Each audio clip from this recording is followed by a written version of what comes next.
Good afternoon, everybody, and welcome to this webinar talking about rebalancing the supply chain and other steps that we can take from an operational perspective to go beyond perhaps the financial SG&A and other steps that companies have taken to preserve cash and preserve the ability to resume normal operations as this pandemic situation resolves itself over time.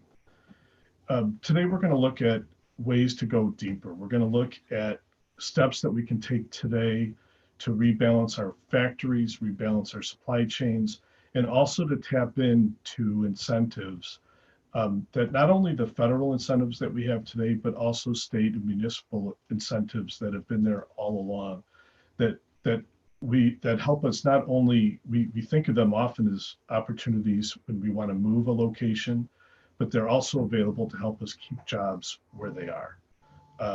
So I think maybe kind of the last thought here is the cold truth is our companies will survive this situation. There might be a change in ownership though, and that's what we're trying to avoid here, and to maximize our options and flexibility to survive and thrive going forward.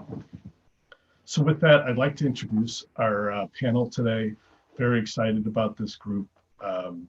We've got a lot of experience and a lot of know-how and a lot of creative thought here in helping companies really thrive in difficult situations.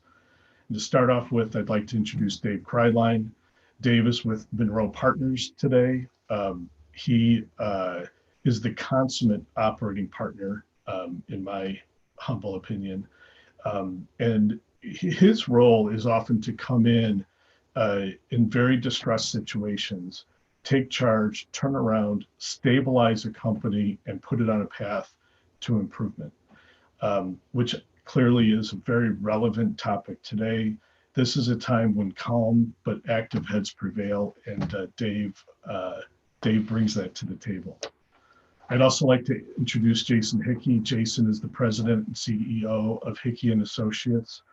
They're a global leader in site location strategy, economic incentive advisory, workforce solutions, and by the way, they're active in 6 of the 7 different continents on this world.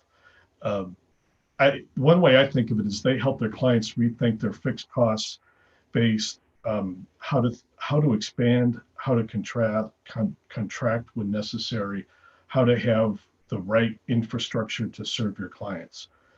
As part of this, Jason and Mike, who I'm about to introduce, are experts at leveraging government incentives, make versus buy analysis, and really calculating the total cost of serving your customers.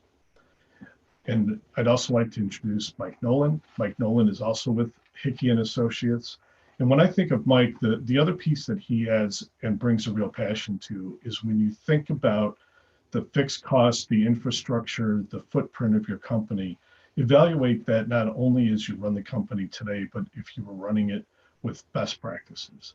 If you introduce lean concepts, effective inventory management control, effective supply chain and logistics, it's sometimes going to have a dramatic impact on the total footprint required. And myself, I'm Tim Van Meegum. I'm with the ProAction Group. We're an operational consulting firm that serves private equity. And one of the things that I love about working in private equity and in general with M&A, around M&A deals, is that the deal kind of creates an artificial point to rethink and to evaluate where we are as a company. Oftentimes when companies are growing and they're doing well, the idea of operational excellence, the idea of operational efficiency, or reevaluating where we are can slip through the cracks because we're focused on growth, we're focused on serving customers. And like that M&A deal, this COVID situation provides us an opportunity to rethink where we are and evaluate our opportunities to thrive going forward. So with that, I'm now going to turn this over to each of our panelists to provide some introductory thoughts on what we as business owners, sponsors, or C-level executives can do given our current situation. Dave, if you don't mind, I'll put you on the spot first. Sure. Dave Kryline here. I appreciate it, everybody. So look, this is a unique time. I don't think any of us have been through anything like this, so we have to be flexible, have to be willing to move with the times. And look, we're all looking for an edge here to try and keep your businesses alive, keep your businesses going, continue profitability, and what do you have to do that? So my basic philosophy in all these things is revenues are usually falling in times like this, and you got to pick a floor where you think your revenues are going to be and get your cost structures in line with that floor. And then I would take an extra 20% off and figure out what you're going to do with that from a standpoint of how do you get your cost structures more in line. And then you got to start looking at your fixed cost structures because your supply chain maybe have too much fixed costs in it. So you have to take fixed costs out of your system, shutting down locations that aren't getting good production, or shutting down facilities that are out of the way and aren't generating the efficiencies that you need, or don't have the labor that you need. So you just got to be flexible in this time frame to get the right answer. And my basic philosophy in this is very simple: move quickly, and move as fast as you possibly can, because waiting only burns liquidity. And the people who are going to be left standing at the end of the day are going to be the people who have liquidity at the end of this. Amen. Thank you very much. Jason? So much has been discussed nationally and internationally about assistance that governments are able to give short term. And I think the thing to remember, and I'm excited to have an opportunity to dig into this a bit deeper, Tim, is what's available today is so much more broader. If you need help retaining workers, creating new skills for those workers, and just making sure that your operations can succeed over the next quarter or year or more than that, there is an incredible amount of assistance available, not just on the federal level, which has gotten the most attention, but every state and many, many communities on the city and local level and county level, and you name it, have available opportunities to tap into. And those are there for companies that need help. And I think economic developers across the world are very focused now on ensuring that their incumbent businesses are going to be healthy today and into the future. Very good. Thank you, Jason. Mike? Thanks for having us on today, Tim. Just along with some of Jason's comments, we want to talk a little bit today about what some of those opportunities are, what those trigger events might be, and then some of the best practices that you should be thinking about for your portfolio companies, and how bringing an integrated approach from, starting from inside the four walls is where Tim specializes, and really understanding where are some of those areas that your business can improve to be able to surgically reduce those fixed costs. And then when you're making those moves, what are the programs that we could deploy that are going to help offset any of those investments you need to make if you have to close a plant and you're going to have to relocate it to another facility that you have? Well, what opportunities can you get for that? Because that location, that state, that municipality is going to look at that as new job creation. And are there any CapEx investments that are going to have to come along with that investment? And if so, what programs are there to help make that transition easier for you? Because you are making a recommitment, even though you're cutting heads or you're reducing a job count, you're still increasing a job count in another location. So what can we do to really help with that? And putting a fact-based process together where you have the right team, whether that's internal or bringing somebody in like yourself to be able to calculate that current versus future state and understanding what is the real impact to EBITDA, and putting that case together and just having all the tools at your disposal. Very good. That might be a good place for us to start here. Jason, I'm going to toss the first question out to you. And maybe you could walk us through some examples of incentives that are available in helping us with worker retention and in general dealing with this volatile demand pattern that we're all dealing with today. Sure. Thank you, Tim. Now, we all know, because there's been thousands and thousands of webinars on the COVID emergency relief that's offered by the federal government. So we're all very familiar about the Paycheck Protection Plan, as well as some other programs that are out there to help short-term, small, medium-sized businesses, and some of the challenges that private equity and family offices have had to try to capture some of those funds. And the Senate has announced this morning that there'll be an additional $300+ billion added to that PPP program, as well as assistance to local communities and states and hospitals and some other things. But outside of the program, such as SBA lending and others that have gotten so much attention, there are about 80,000 programs that we would generally call incentives that are across the U.S. in all 50 states, in many, many local jurisdictions that include opportunities to help retain workers. And what's been lost is that those programs existed before the pandemic took hold and will exist far into the future. And those are there to capture immediately. Is that if you're at a place right now with your operations, either manufacturing, office, call center, you name it, if there's an opportunity to retain those workers over the long term, over not just over the temporary period, but over the next few years, well, then there's assistance for you. And some of that can be significant, and some of that can be received immediately. One of the common misnomers, Tim, is that certain incentives and credits get allocated over a series of years, and there's certainly programs like that. But a common misnomer is that you can absolutely receive those benefits sooner, and there's different strategies to deploy to see if that can come to bear. On top of programs on the county and city level, there are massive workforce and training programs available to help upskill your workforce, to help if your factory is shut down or certain lines have been mothballed, to get those back up and running. There's money for that. And then, of course, the federal government, through the Department of Labor and other entities and agencies that haven't been talked about so much, like EDA and USDA and others, there's about $4.5 billion added to those agencies just for economic development, just for businesses to get them back up and running and healthy. And so that was from late in March, and we're expecting in the future more opportunities to come along with future stimulus. But there are great programs. Missouri Works, the Illinois Edge program.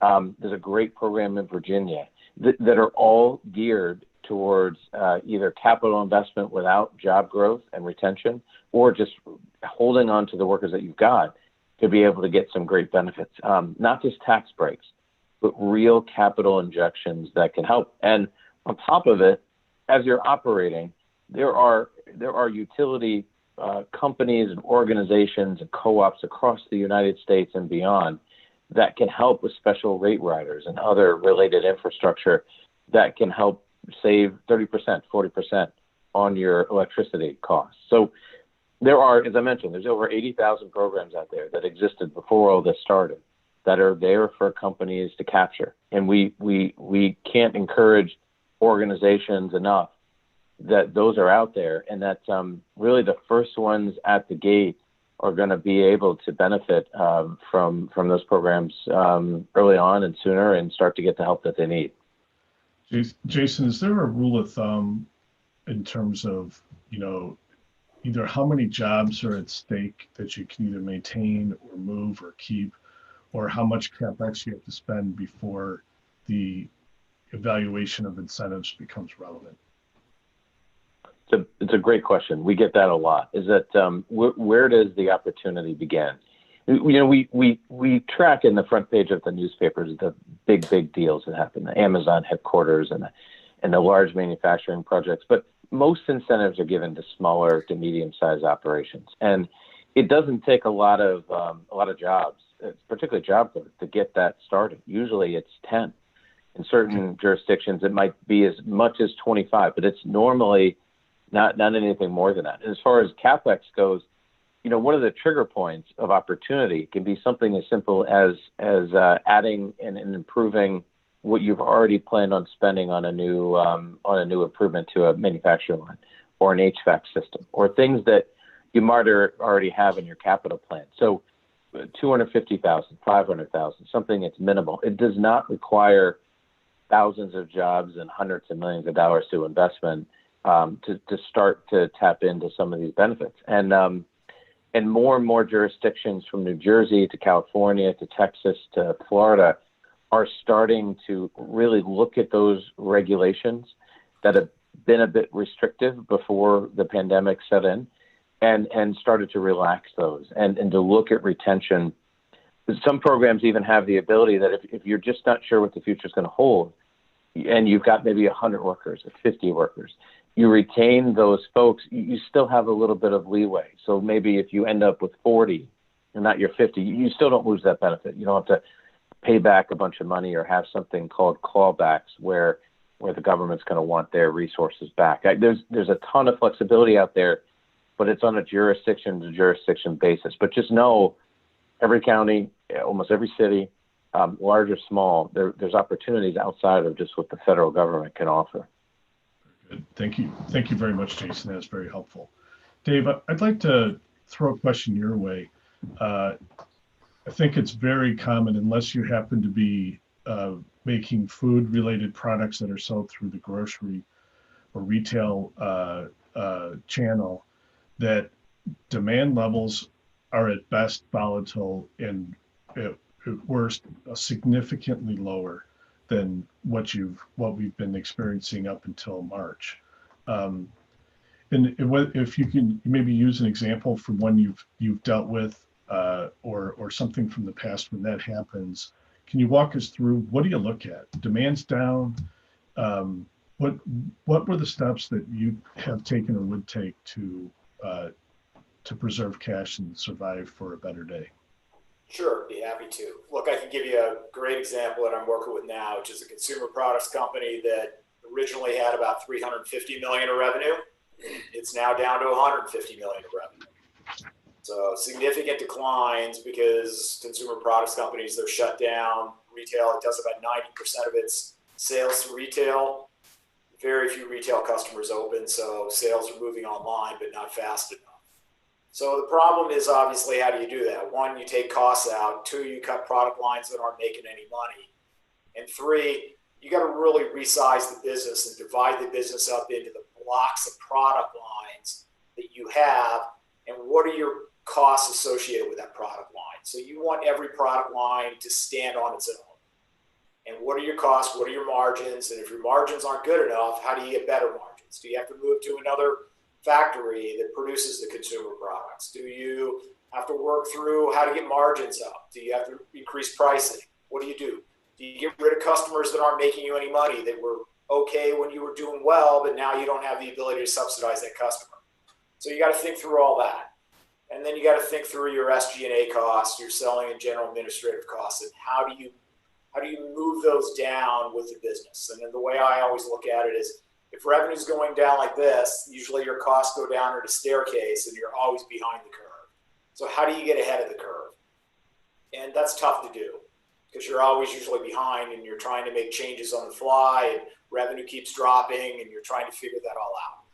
A lot of it is pay attention to detail. A lot of it is you may not have the management team to do that. You may have a growth-oriented management team and probably a CFO that hasn't done this before. So you got to probably bring in extra help, or the PE firm has to step in to help them out. Or you got to bring in some consultants that can do this if you want to protect the management team. Or take the management team out. You can hire a growth-oriented management team when you get back to the growth side of the business. So there's lots of tools. You just have to be very flexible in how you use those tools and how you react to the situation. So how might you balance and think about, cutting muscle versus cutting bone? For example, you've got your management team, you've got your SG&A, you're trying to get ahead of that curve in the reduction in demand. And you're going to have, you talk to that management team that, like you said, might be a growth-oriented management team, and you've got to cut people that they rely on. How do you help them think through that and get clarity? I usually think through it by kind of throwing the org chart out the window. Let's whiteboard it. What do you need to get through this time frame? What are the boxes that we need to make sure this business can run. And then what we'll do is we'll take all the people we have and we'll decide whether they can they have the skill sets to slot into the box that we need. If they don't, you probably need to take them out of the business and go find somebody who's got that ability.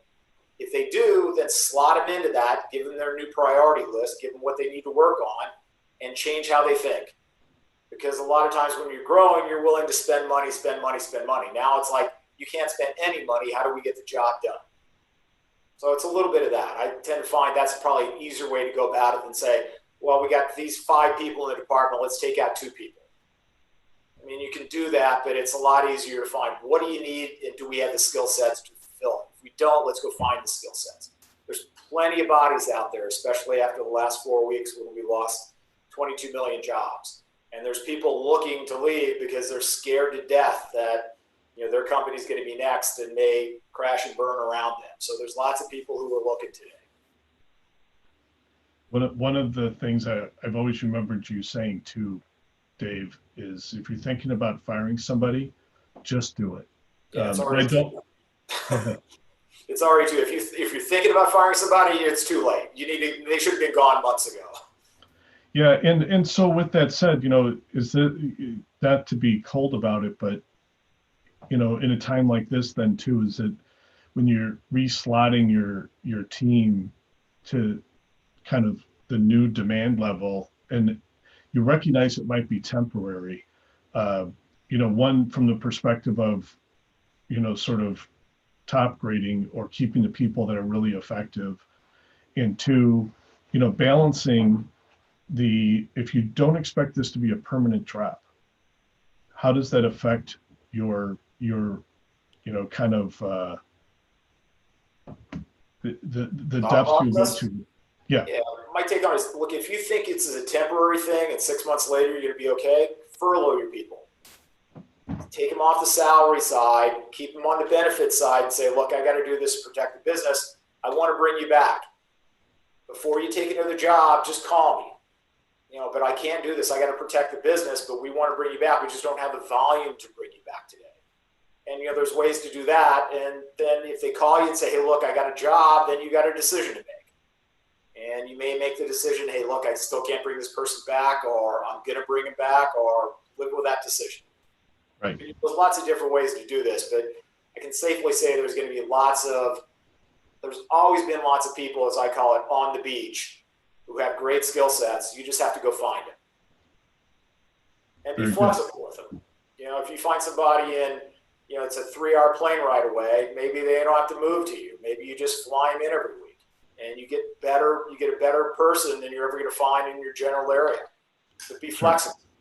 Sure. Focus on what's important. That's true. Yeah. Jason, I'm curious, as you kind of hear Dave talk about what goes through his mind. I think it's fair to say that it's a way that effective operating partners at different private equity firms will think. Are there, as you think through the incentives and the different other services and that you work in, does anything come to mind that might support an executive going through that decision-making process?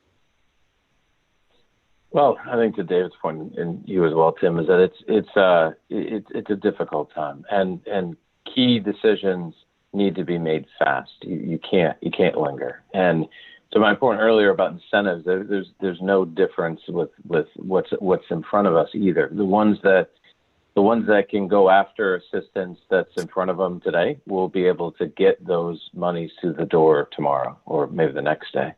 And there are plenty of governments and other non-governmental entities that are out there that want to help and are ready to help. And realizing that just a few months ago, there was a different debate in this country about government aid and assistance, and that's changed dramatically. And there are lots of opportunities for companies that maybe have never extended or needed to extend out an invitation for government to participate in their business through a tax abatement or through cash grants or anything else. Those things are out there now, and they're important because that may be able to help you operate 6 months longer, or keep some of your staff, or or rebuild what's currently being affected by the pandemic.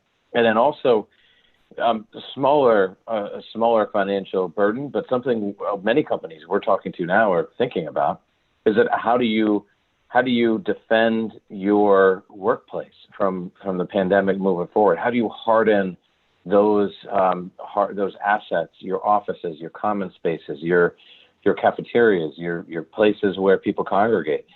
Where do you get the money for that? And how do you then dip into where you already have exhausted savings and some other things?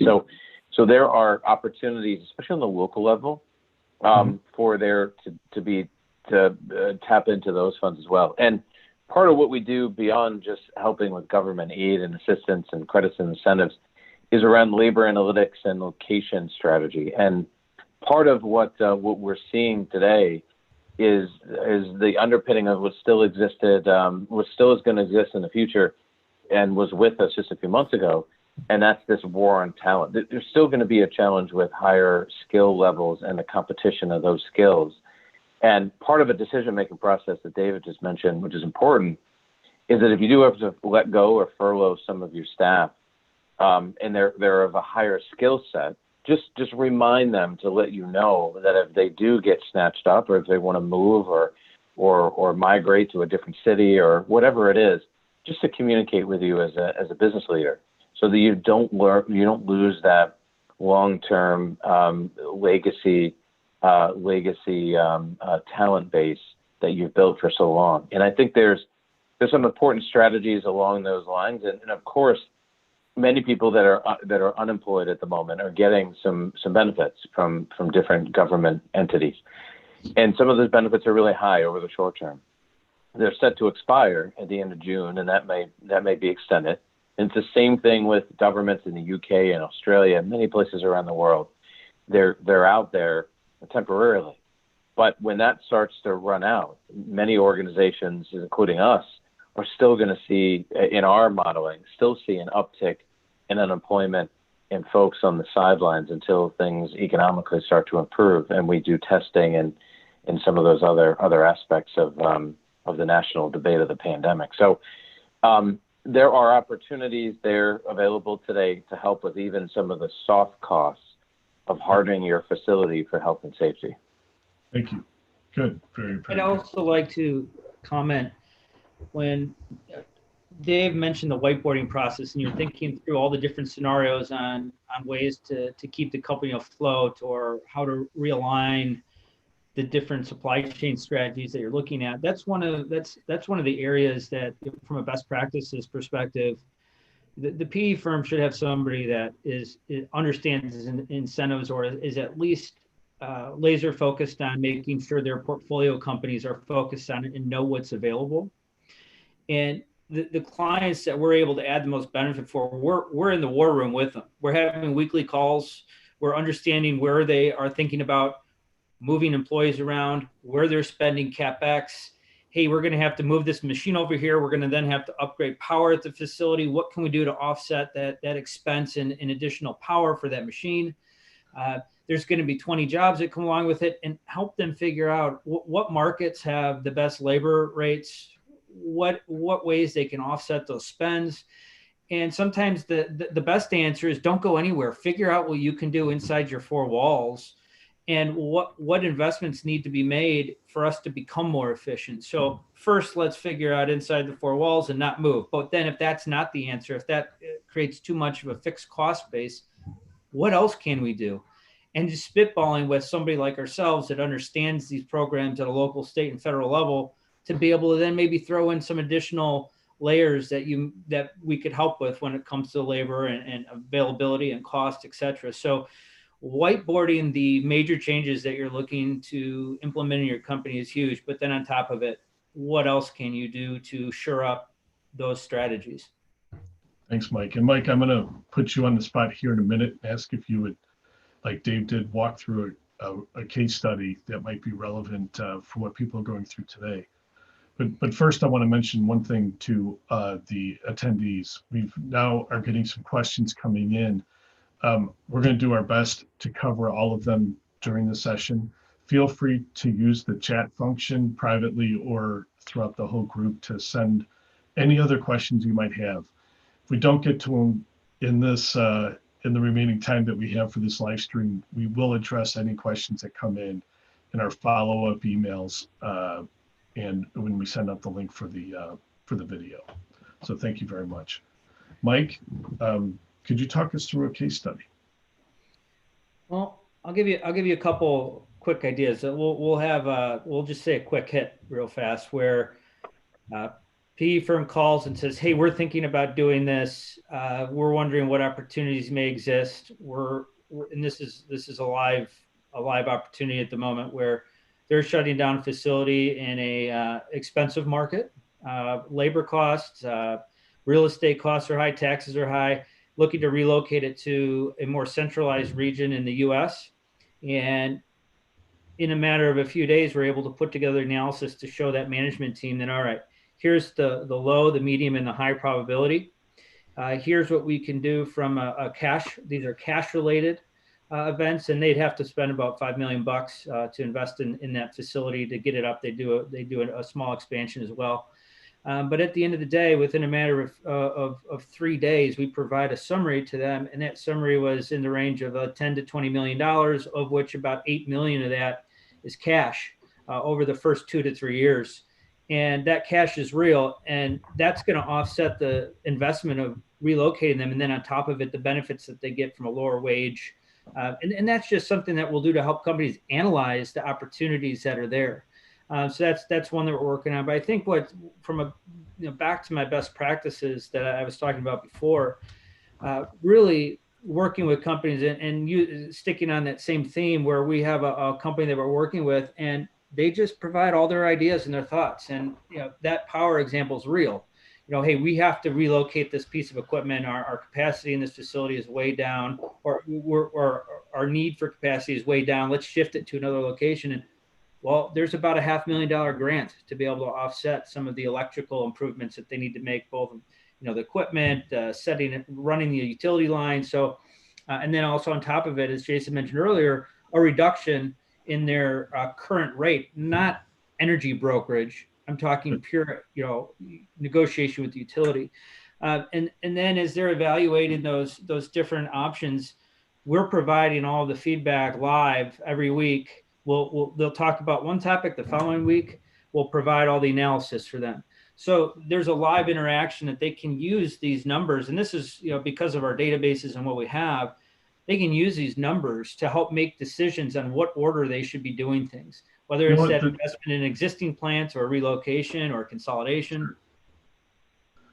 One thing this makes me think of, Mike, is as I've talked to different sponsors over the last few weeks, there's sort of a couple of buckets that some portfolio companies are in.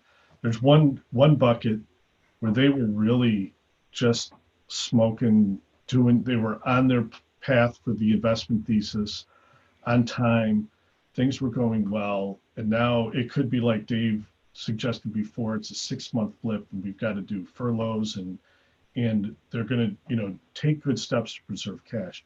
There's another group though of portfolio companies that they already knew that there was opportunity to reach a higher level, to make corrections. They were already struggling in some ways, and this brings it to a head. The COVID situation itself is exacerbating it, but also giving them sort of an opportunity to go back and do it from a whiteboard standpoint. Those are the companies, to me, and I'm throwing this out for comment, that really need to think that could benefit from what you just talked through.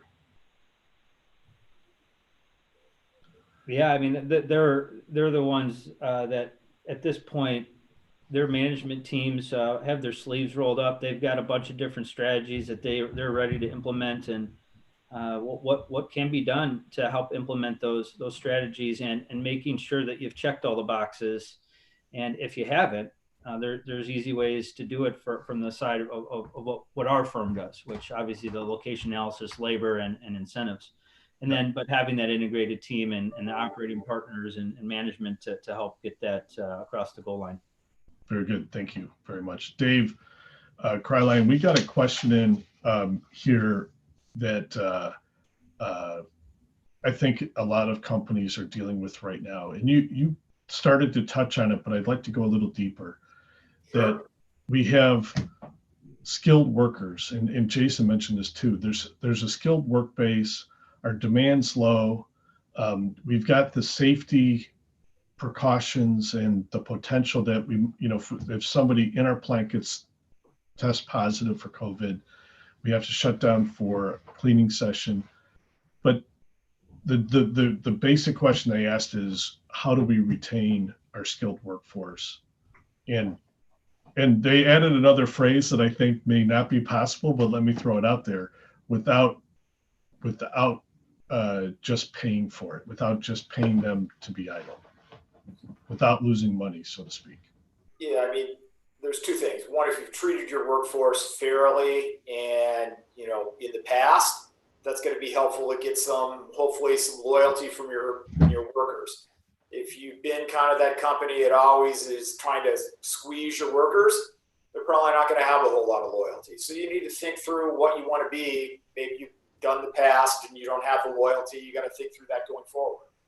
But the best thing I can do is, if you want to retain those skill sets, you're going to have to figure out how to pay for those skill sets. That could be furloughing them and giving them benefits. If you let them go, say, I want you to come back. I think this is a 3-month thing. How do I get you back in 3 months? If you come back, I'm going to give you a bonus. I'm making a number up because I don't know how much you're getting paid. I'll give you $2,500 if you come back in 3 months. So don't take another job. I can cover you for this, and we'll pay out your vacation and all that kind of stuff. So the other thing is, put them on a reduced salary. If you really need to retain them, give them a stipend every month to help them through this period, and hopefully they'll feel better about it. But lots of different ways. You just got to kind of think through it. And I don't think you can do that with everybody. Now, I'd be cautious about doing it with some people and not others, because if it leaks out, that's going to cause other issues for you. Right. You just got to be flexible in all these situations. Absolutely. A couple of things that come to my mind too that we've seen a couple clients do is, certainly the furlough, but another one that kind of fits in with the risk of if someone tests positive, the people that were working with them have to quarantine for a couple of weeks.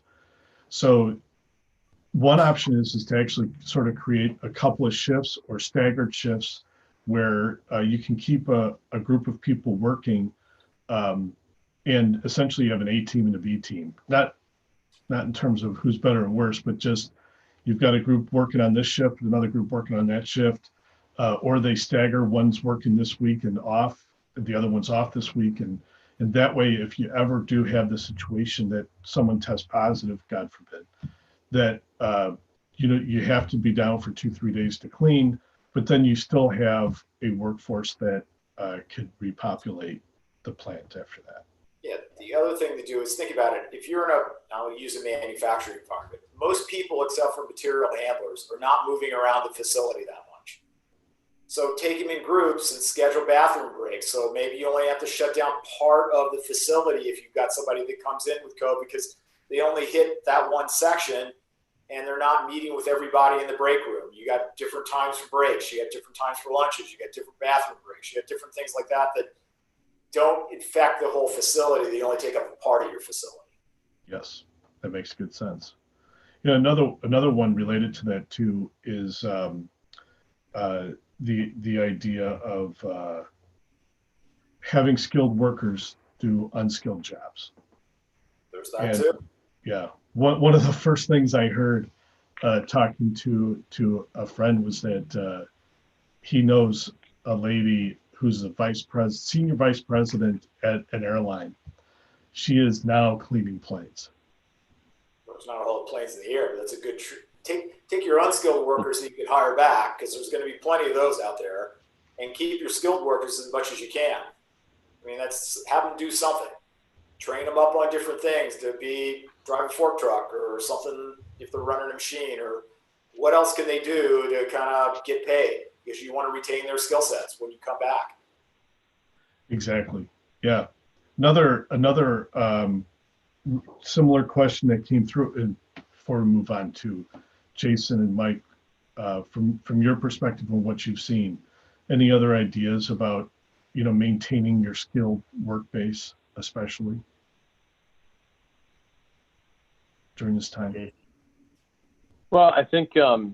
We're already seeing some of this being implemented in other parts of the world. So in Singapore, you had staggered attendance by design. A third of the office appears there in the office every week, and you go into a cycle, and there's temperature tests when you first come in, and all those things have already been implemented. We're seeing some of the benefit of it. In addition, there are some manufacturing operations that are deemed essential in different jurisdictions that are having mandatory hand washing once an hour, and doing the kind of shift work but smaller groupings that David, you had mentioned in regards to material handlers and some of the other positions that don't move around a lot, and that there is an opportunity for there to be a small cluster of transmission. So, and then there's a lot of design implementations that are already there and innovations around workplace bacteria-related finishes and other things that are being implemented in the workplace itself that could potentially be a factor. And then on top of all this, this is the greatest experiment in the history of humanity, with people working from home and being virtual. Over 80% of the Chinese working economy is working from home from an office perspective up until recently. And China is a place where hadn't really embraced virtual working like this over Zoom that we're speaking on today. So there's going to be a lot of companies that will say, all right, well, I need to take my workplace that I have now, this workspace, separate people, get the right kind of social distancing, maybe have people sporadically come, put one-way directional, put some other plastics and materials that help create distance. But that really the majority of the workforce will stay at home in different ways. And many workers have thought that that's a positive thing. And now they've started to settle into the closets that they're stuck in, or the spaces that they can lock. Right. They've got kids at home. Whatever it is, that has been noticed by many of the corporates that we represent and the private equity companies that are holding them, as a way to hopefully de-risk the situation. Because I think what a lot of companies are worried about at the moment is what happens when there's another wave. And there will be another wave, and there could be more. There's going to be hotspots that are going to happen. Until we can eradicate this disease, that's going to happen. So how do we then take our workplaces, but also, it took a while for us to get from normal life to a shelter-in-place life. It took a few weeks, if not months in certain instances. That's not going to be the case. If Dayton, Ohio has a hotspot, that city is going to go from 0 to shelter-in-place within a day or two, if not sooner. So then how do we operate and create something that we're doing a lot of analysis on? We did it before based on skills, but now we're doing it because of the pandemic, and that's concentration and density risk. Not just in your operation and your single site of manufacturing or office, but where can you diversify further, so that if to everyone's point so far during this meeting is how do you shut down for a little bit and clean, but you can still make your product or service your customers or do what you're doing in another jurisdiction that's not affected. And that's because so much of the economy has been drastically affected by the pandemic in New York and Chicago and in Detroit and LA and other places. How do you diversify further away from like New York City? Many companies have invested in New York City. That might not be the best place from a dense and density and a concentration risk in the future in this region. So how do you create redundancy in areas that you haven't looked before? And that's part of a lot of these concentration risk assessments that we're doing a lot of at the moment to try to help companies just start the planning process. Very good. Thank you very much, Jason.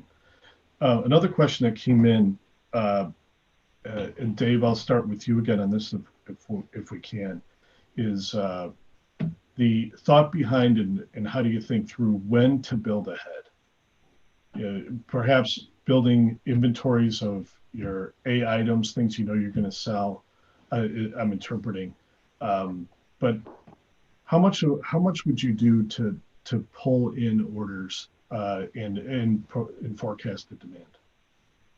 Look, I'm okay with that as long as you're not going to build too much inventory, because depending on how you're financing the business, if you're financing it through an ABL facility and you're building finished goods and you get 50 cents on the dollar, that means for financing, that means 50 cents of the dollar is coming out of your cash flow. So I'd be thoughtful about it. I'm not against it. I'd only do it on product you know you're going to sell. And I would also do it if you're worried about your workforce, that you got taking too many people out, have them slowly reduce hours and build some extra inventory if that'll help. But I'd be doing it extremely gently. Yes. One, you made me think of another topic that I think is a very important consideration. And that is, I remember doing a tour just a month ago, or a month and a half ago, before all this happened. And I asked the CEO, I commented that everybody was busy and this was a sort of a job shop.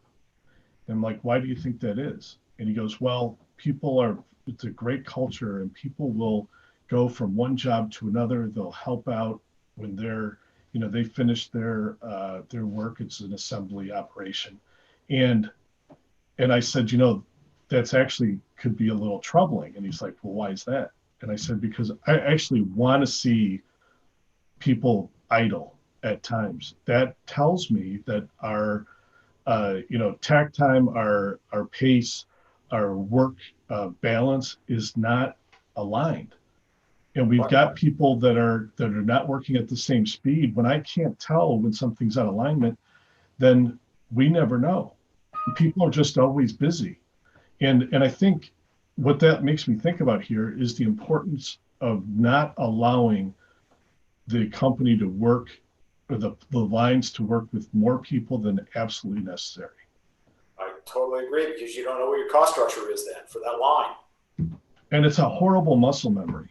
Right. It's like in a warehouse space abhors a vacuum. I think in a plant, it also will abhor people, not working, not being idle. So be okay with it. If you're going to keep people on when you don't have a specific need for them, have them do maintenance work, have them stay home, have them, do something, but do not put 10 people on a line that needs 8. Never. That's one thing, just never to do, for a number of reasons. Good. Yeah, we've been encouraging folks to take vacation, and it's strange because you can't go anywhere. So it's not your typical vacation, but we've said take some PTO, take some vacation, because you just need to. My oldest daughter in her school uses the term brain break, and you need that, and it's hard because you don't get to go to a beach or go outside much or do the things that you normally would do, but you still need that break, and it's so important. It's a great point. Staycations. All beaches are open in Jacksonville. Don't go anywhere else in Florida. And I think Home Depot and Menards are doing a pretty good business right now with people doing their do-it-yourself projects. Keep busy at home. Another question that came in is, I think it's a great question, especially as we think about fundamental changes, like changing our infrastructure, our fixed cost structure, perhaps consolidating during this period of uncertainty. So right now, whatever's going on in the company, there's also a lot more uncertainty. What's it going to look like in a month, 2 months, and a year from now? How does that impact our thought process on what's the right footprint, or what's the right number of people I want to have remaining on my roster? Maybe Jason, I'll throw that out to you first if you don't mind. Well, thanks, Tim. And it was fascinating is that just a few weeks ago, we were working on assignments that were to help companies diversify away from certain markets like China, having nothing to do with the pandemic, because of trade and things that are, again, just like the war on talent, these trade tariffs are still in place. They're still there. And so there's going to have to be some sea change ahead. But one of those big things that we're already seeing now into the pandemic is a very, very deep-rooted interest in diversifying and some of that diversification coming back to North America. And because NAFTA 2.0 is in place now, and it creates a great opportunity between Mexico and the U.S. and Canada to maybe diversify some manufacturing or maybe some kind of value-add assembly that could take place here on this side of the world. There's a lot of companies interested in that. Those things don't happen overnight. But when you look at those 3 to 4 to 5 years strategic vision and opportunities, those are going to be some interest, and not already being discussed and incentivized by certain governments. The country of Japan created billions of dollars worth of incentives to try to get Japanese companies not to divest from China. They don't have to go to Japan; they can go anywhere. But it's those kind of environments are going to exist for a long time. And there's going to be many companies really looking at their supply chain, looking at opportunities to divest from maybe economies that they've been too integrated into that part of that part of their supply chain where in the future it won't be applicable anymore. To be closer to your markets, to be closer to some of your raw materials is going to be more important. Because if someone 3 months ago, if we would have said, all right, the first top factors in our location strategy is cost, access to labor, and pandemics, they would have thrown us out of the room. But today that's going to be a big focus, is how do I de-risk my supply chain and my manufacturing footprint based on what could happen in the future, where one country goes down, can't produce, where am I going to find my goods and my materials and that whole supply? Yeah, that's one thing I think that has maybe a silver lining with the trade war that started maybe a year and a half ago, is that companies have been thinking about de-risking for that entire period of time, and have started down that path. And I think here's part of the reality: China is very good at what they do, and many of us were lulled, and became reliant on them. And it does take real work to move capacity from China to almost anywhere else in the world. Dave, how has that been addressed with the companies you've been involved in?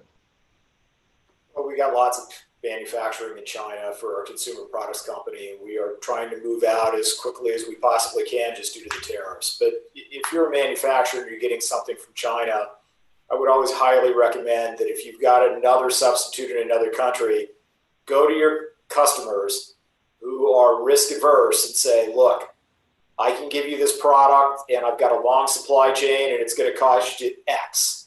Or I can give you this product, which is going to be the exact same thing with a shorter supply chain and the cost is going to be Y. Which one do you want? And let them choose. Exactly. Yeah, that I think they're certainly, for the last year or so, they've probably been more open to that conversation than they were before. It used to be just low cost. Now it's, I want to be able to get product also.